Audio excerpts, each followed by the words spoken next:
So I just finished my first ever flotation therapy session, and I wanted to share a little bit about my experience because it was pretty mind-blowing.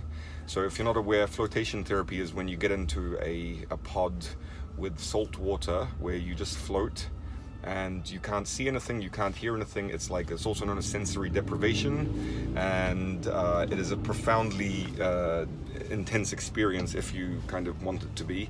You kind of empty your mind, you do meditation. That's what I was doing, and I will definitely be making this a habit as much as I can.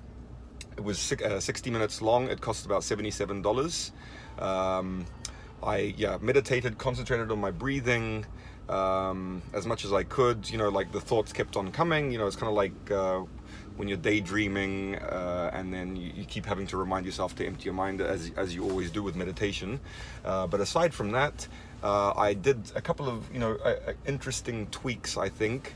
One of them is using the Amy Cuddy power pose, which is proven to boost testosterone. So you basically stand like this, sort of like spread yourself out. And I also think it's kind of like the Vitruvian Man from Leonardo da Vinci. So I was doing that in there. That was pretty awesome. Also, I made a mistake of scratching my eye got itchy, so I scratched my eye and I got salt water in my eye. So not so much sensory deprivation there.